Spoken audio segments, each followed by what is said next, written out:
What's up everyone, welcome to another Popcorn Overlords video. Last week I went over my personal top 5 COD Zombies intros and I had a fun time making that list.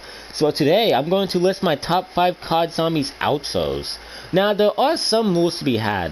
One rule is that the outro has to be a cinematic, not an in-game event. So unfortunately I'm not including the ending to the moon Easter egg. 2, this second rule hurts me, but since the majority of the community doesn't consider non-Treyarch zombie maps eligible, I will exclude them from this list. Unfortunately, that means my baby Infinite Warfare Zombies.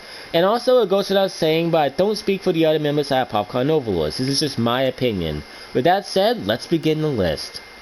Coming in at number 5 is Gorod Krovi. Even though I personally detest Gorod, its atmosphere and story segments are some of the best in the series. And the outro cutscene of Gorod, Primus Nikolai has to put an end to his ultimate self. And you would think after killing off the other two characters we'd be used to it by now. Well, we should be. However, none of the characters' deaths have been built up by such a personal conversation as we see here. When we take a look at the Ultimates crew, they're all pretty bland. I mean, Richtofen's the evil scientist, Tank is the tough-as-nails American, Takeo is a wise but deluded samurai, and Nikolai was just a drunk idiot. So when Nikolai told a collection of nonsensical stories about his many lives, we took it off as wacky writing. I mean, who knows, that's probably all it was at the time. However, in this cutscene, we see a side to Ultimates Nikolai we've never seen before. We get to see a huge bombshell. Get it? Okay, I'm gonna stop now. That Nikolai fabricated all of those stories because he deliberately was under the influence of vodka so he could suppress the pain of losing his true love. That is such a genius but tragic way of humanizing who at first was a bland character focused on comic relief. Then after he's put out of his misery, we get a chilling cliffhanger that hypes up Revelations. Now, that is how you do an outro cutscene. Too bad we have to go through Gorod's monstrosity of a boss in order to get it.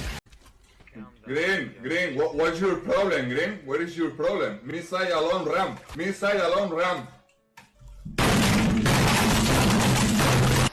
Gorod's outro is intriguing, tragic, and chilling, and that's why it comes in number 5.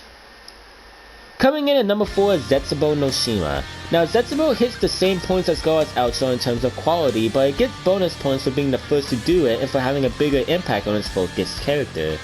In Zetsubou's Easter egg, Ultimate's Takeo is freed from being a giant plant monster thingy and is confronted by his younger self. Then the two have a peaceful moment where they talk about their life's journey, and when a revelation, a good revelation, is revealed, and it's revealed that the Emperor, the person Takeo's entire life revolved around, was a dishonorable man who was the one who locked Ultimate Takeo out of petty jealousy. That is beyond heartbreaking. To find out your life's purpose, your hero, your idol has betrayed you. Losing your life's purpose is perhaps one of the most painful feelings of all time. Yet instead of breaking down, which would be completely understandable, Takeo decides to make Samurai Universe's new path, which really shows us how much of an honorable warrior he is. And just like Gorod, seeing an Ultimates character who is usually played off just for laughs to be tortured and stripped away of his life's purpose is really disheartening and humanizes this version of Takeo as well. And the stinger at the end of the cutscene that references Alcatraz and may or may not have been teasing blood was crazy at the time as well. All those reasons are why Zetsubou no Shima's outro cutscene takes the number 4 spot. Coming in at number 3 is the Eisendrache's outro cutscene. Man, we have a lot of Black Ops 3 picks. Now, the Eisendrache's outro cutscene works in a number of ways. I guess I'll start with the huge twist that Richtofen's plan to kill each of their Ultimates counterparts and collect their souls inside the summoning key to save the universe, or so he says. That twist was amazing at the time because not only did it finally tell us what the goal of the season was, but also made the last 2 maps make sense. Then we get to the part where Tank volunteers to kill his Ultimate's counterpart. The silence of the music and the pain on Tank's face really hits hard, especially since this is a guy who usually always has an emotionless tough guy persona. And then to see Richtofen for the first time in the entire story care about his allies, topped with the chilling music playing throughout, makes this cutscene one of my favorites, which is why it easily comes in the number 3 spot. Coming in at number 2 entry is, I know what most of you may not agree with, but it's the outro cutscene of Tokyo Toten.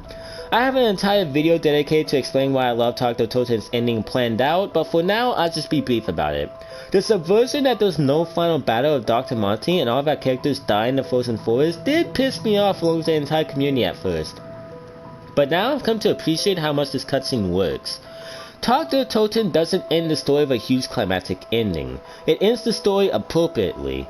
See, throughout all of COD Zombies, we fought cyborgs, undead prison wardens, robots, dragons, and an intergalactic leader who has an obsession with squids.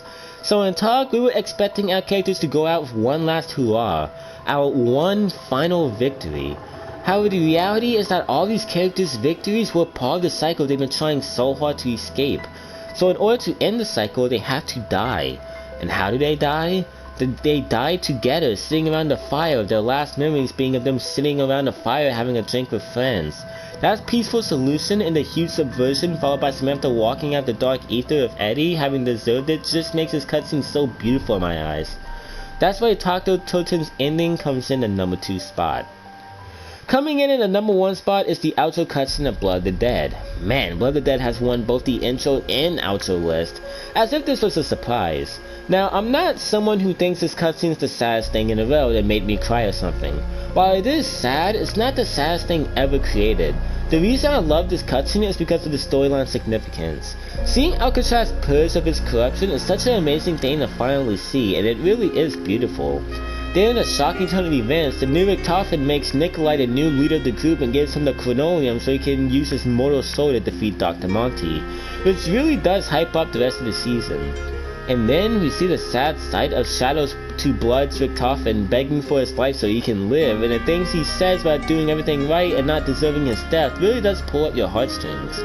Honestly, my summarization doesn't do this cutscene justice because the main thing that makes it great is its execution, because this cutscene is paced and written beautifully.